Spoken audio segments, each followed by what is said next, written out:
Picture this. You're standing in the gardens of a royal palace. Roses once bloomed here. Balconies shimmered with silk and gold. Music drifted across polished marble. Laughter echoed through jeweled halls. But behind the perfume lurked the stench of blood. Behind the music, the hiss of fire. And beneath all that splendor, a darker ritual, one whispered about only after nightfall. Now listen closely. You can almost hear it. The rusted creak of chains. The shallow breaths of a man too terrified to scream. His crime, offending a king. His sentence, death, not quick, not clean, but crafted as performance, a lesson, and a legacy. Because in the world of royal justice, executions were never just punishments. They were theatre. Brutal, unforgettable. A monarch didn't simply kill, a monarch made you watch. In royal courts, justice was never about right or wrong. It was about control. It was about fear.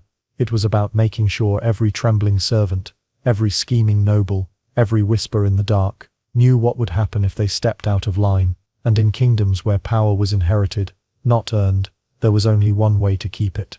Through spectacle, and no spectacle sent a clearer message than the death of a traitor, not behind closed doors, not with mercy, but dragged into the public square, stripped of name, of dignity, of humanity, a body taken apart, piece by piece, a soul broken under the gaze of thousands. This wasn't punishment, this was propaganda, and the message was simple. The crown survives. You don't. His crime was love. Love for a king too openly displayed, and ambition too shamelessly seized. Hugh Despenser, the hated favourite of Edward II of England. He rose high, too high, and when Queen Isabella marched with her rebel army in 1326, his fate was sealed. They didn't simply capture him, they humiliated him, stripped naked, bound to a ladder before a roaring crowd. No mercy, no dignity, no silence. The sentence was death, but not the swift mercy of a blade. No, this was a performance, a warning carved into flesh. First they cut away the part of him most despised, his genitals, severed, thrown into fire before his very eyes. Then the knife carved deeper, his belly split open, entrails dragged out, while he still breathed, still watching, still aware. The crowd howled, some jeered, some fainted, but none forgot. Finally his heart was torn from his chest, and only then, was his head removed. This was not justice. This was theatre, a royal ritual of cruelty, a message written in blood that no man, no matter how close to a king, no matter how beloved, was untouchable. Despenser's name was erased in agony, but his death was remembered for centuries, because the crown wanted it remembered. One man's torment, a whole kingdom's warning. His fate was grotesque, but at least it was swift. Others were not so fortunate. In the royal courts of China, death could stretch on for hours, even days. It was called lingqi, the death of 1,000 cuts. The condemned was tied to a wooden frame, arms bound, legs spread, the body transformed into canvas. Then the cutting began. Slow, deliberate, slices shaved from flesh, from arms, from thighs, from cheeks. Each cut calculated, not to kill, not yet, but to see how long a body could endure before life finally fled. Executioners were trained, not in mercy, but in patience, masters of prolonging agony, keeping victims conscious with opium, not to numb, but to sharpen. So every blade was felt, every moment endured.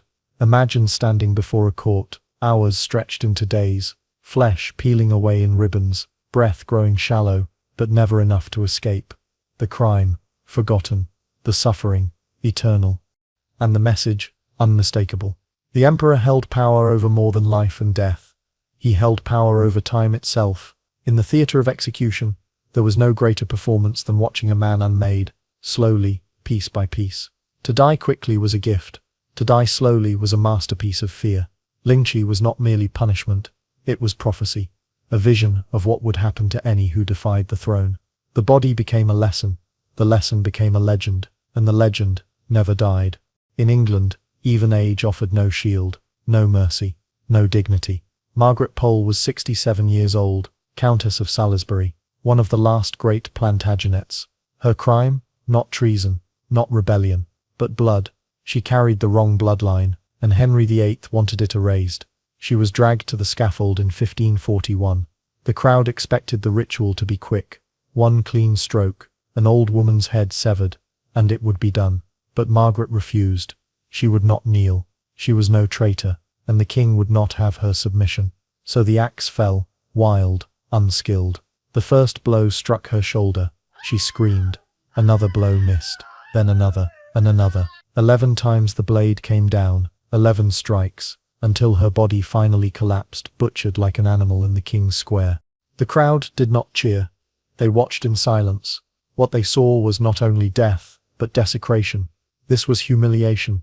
The destruction of a woman once honored, now reduced to a spectacle of horror. Margaret's execution was not about her actions. It was about her blood, her very lineage made into an example. The Plantagenet turned into a broken corpse, a reminder that no name, no ancestry, no legacy stood higher than the king's will. Her death echoed across England, not as a tale of justice, but as a story of shame, a noble house reduced to silence, a warning carved into every watching heart. Sometimes the blade kills the body, other times it kills history itself. In France, cruelty was forged into ceremony, and nothing embodied it more than the breaking wheel. A man was tied to a cartwheel, limbs stretched out, body displayed like a grotesque star.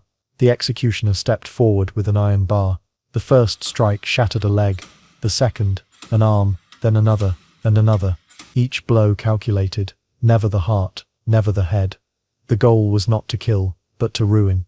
Bone by bone, the body twisted into something unrecognizable, a flower of broken limbs, a sculpture of suffering. When the executioner was finished, the victim was not, still alive, still breathing, strapped to the wheel, raised high on a post for all to see.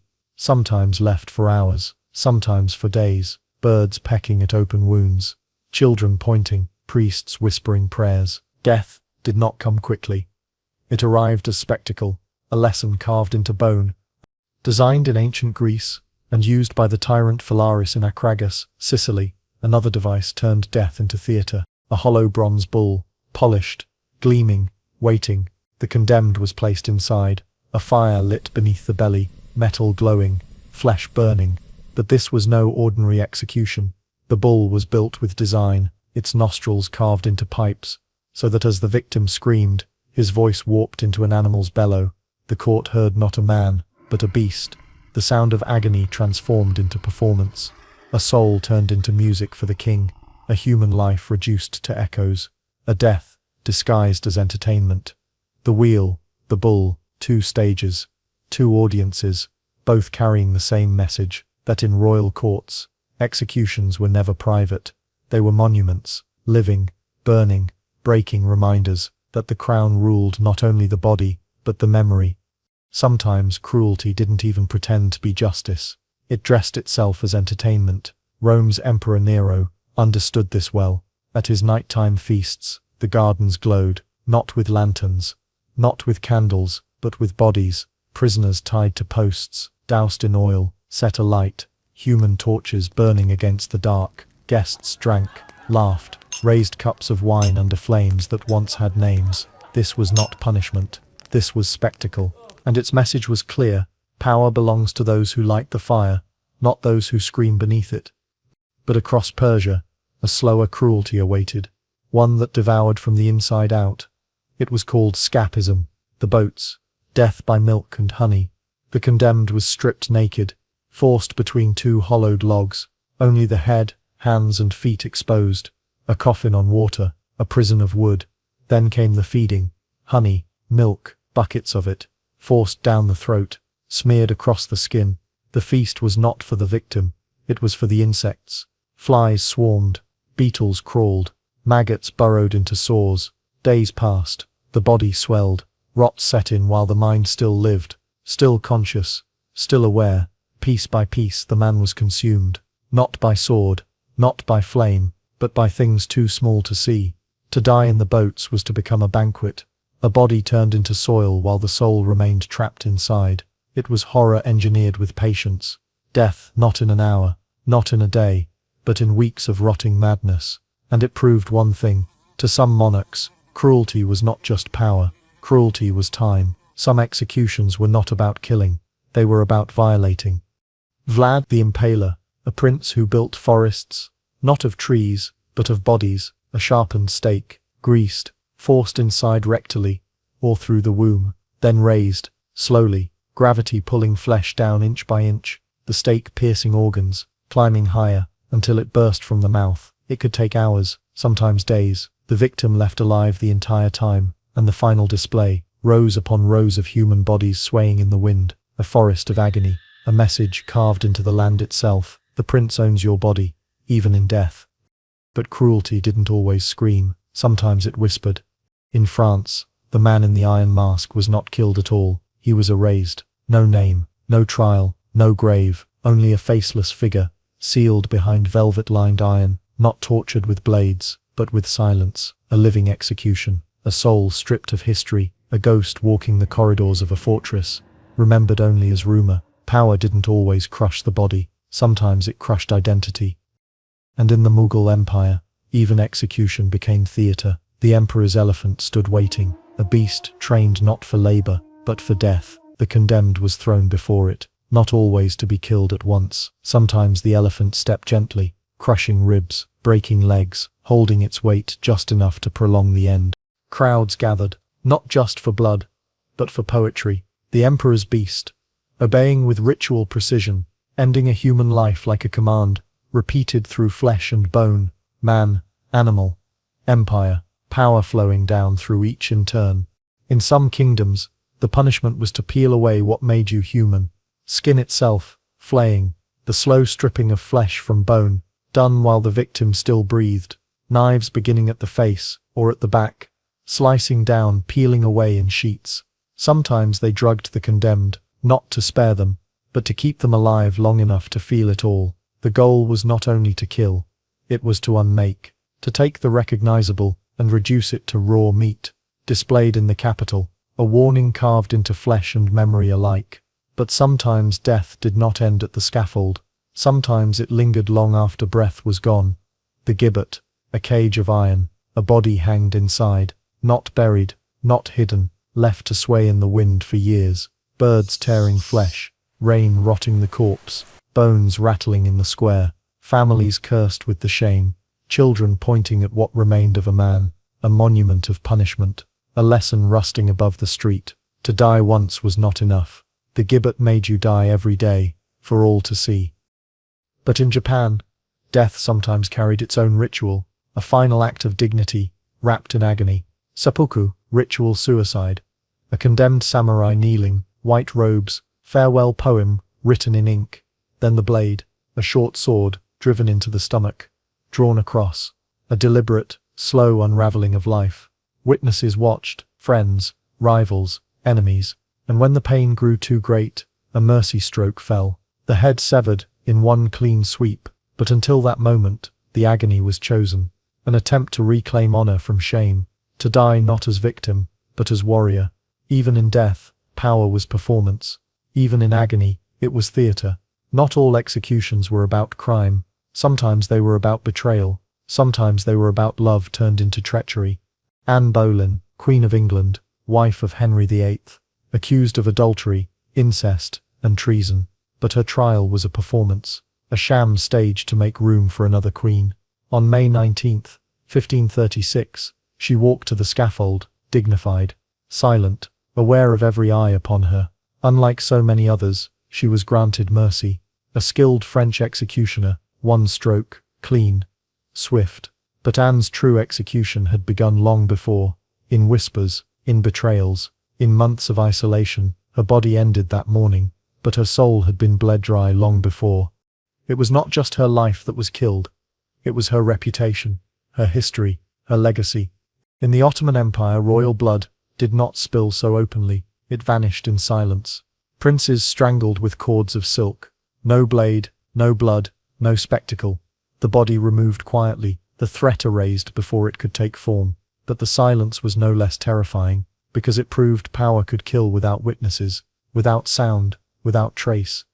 And in England, another king learned that not even a crown could protect against death. Charles I, brought to trial, stripped of title, condemned by his own people. In 1649 he faced the blade, not in secret but in the open, not as ruler, but as traitor. He met death calmly, a king reduced to flesh, his head severed, his blood staining the snow. The crowd did not see divine right. They saw the fall of monarchy itself. One moment, a sovereign, the next, a severed head. Proof that no crown was untouchable. Sometimes death came not with blade or fire, but with silence. Royal prisoners locked away in darkness. Cells where light never entered, where footsteps never echoed, where years became centuries inside the mind. They were left to starve, to wither, to crumble into shadows long before the body gave out. Queen Elizabeth of France, locked away, forgotten in the damp stone of her prison. The Dauphin of France, son of Louis XVI, a child, left to waste in captivity, until his small body failed, his death still shrouded in suspicion, still whispered of as murder by neglect. No spectacle, no crowd, just a slow erasure, stretched over years, a living death in the dark. But not all cruelty was hidden. Some wore the mask of mercy, the guillotine, a machine meant to be humane, a blade promised to fall swift and clean, and yet its shadow grew darker than any axe, because it did not discriminate. Kings, queens, peasants, all met the same end beneath its steel. Each drop of the blade was precise. Indifferent, cold, it became not just execution, but symbol, the machine of revolution grinding all flesh into silence. What once had been spectacle became industry, death reduced to machinery, mercy turned into terror. Across centuries and continents, execution changed its tools, but never its purpose, because these deaths were never just about the condemned, they were about those who watched, those who remembered, those who whispered warnings to their children. A monarch's true power was not in crowns or armies, it was in fear, fear carved into memory, with every cut, every flame, every scream. Behind every jewel and robe we admire today, there are bones beneath the marble, blood beneath the throne, and screams buried so deep in history's halls, you can almost hear them still. If these stories unsettled you, if they reminded you that history was built not only on crowns but on screams, then keep walking with us, through the shadows. Like this video to help uncover more secrets, buried beneath marble floors. Subscribe to Shrouded History, so you don't miss the next journey into royal horror, and tell us in the comments, which execution haunted you the most, because these stories are not finished, they live on in memory, and together we can bring them back to the surface.